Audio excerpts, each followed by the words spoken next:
Growsmarters! If you're looking for some guidance and tips for writing your own stories, you have come to the right place. The tips that I will be sharing with you today come from page 2 of your Growsmart creative writing workbooks. These tips should be kept in mind throughout each and every step of the creative writing process. Before you start writing your story, you need to decide if you want to write a descriptive essay or a narrative essay.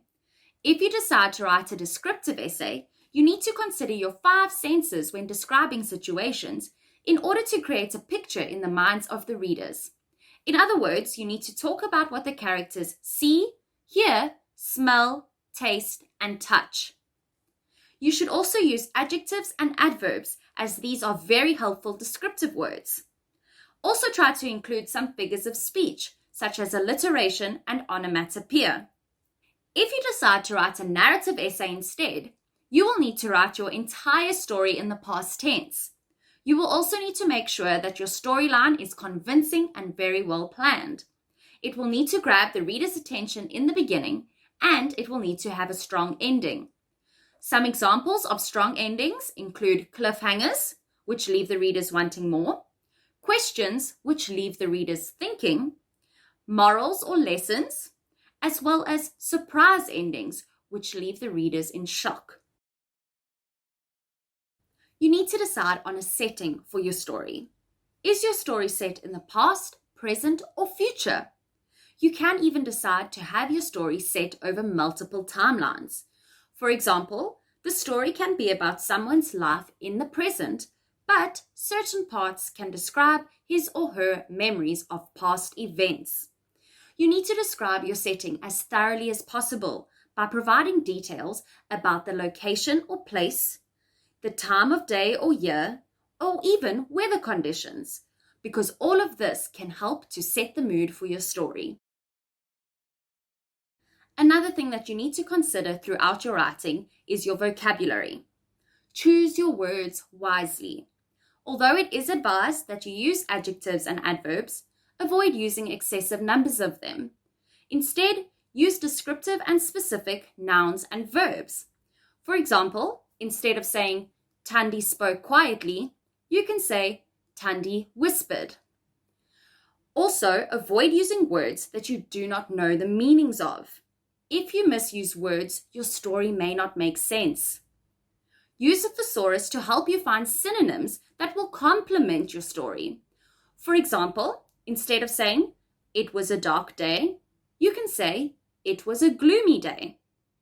Lastly, remember that you may never swear or use rude words in your writing. You should also consider your spelling and grammar. If your spelling and grammar is poor, it makes reading your stories very challenging and unpleasant.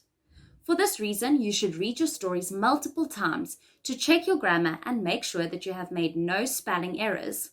Use a dictionary to help you spell words correctly, and remember that in South Africa, we use the British spelling of words, not the American spelling. Pay careful attention to punctuation and make sure that your sentences are not too long. You also need to maintain consistency in both the tense and the point of view that your story is written in. If you decide to write your story in first-person point of view, or from the point of view of one of your characters, you will use pronouns such as I, we, and us throughout your story. If you decide to write your story in the third person, or from the point of view of an objective observer or narrator, you will use pronouns such as he, she, and they throughout your story.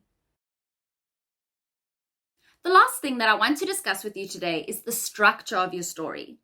Your story needs to have a clear introduction, body, and conclusion. It also needs to have paragraphs that flow easily from one to the next.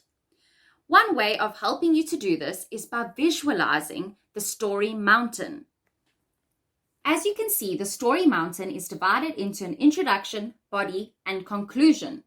The introduction consists of the hook. The purpose of this is to capture the reader's attention by describing the setting and introducing the characters in an interesting way. The first paragraph of your body should introduce the problem or conflict that is being faced by the characters. Next, we have the rising action. These paragraphs describe the events that help the reader understand the problem. For example, how did the problem happen? Who was involved in causing the problem? And who is affected by the problem? The rising action leads to the climax.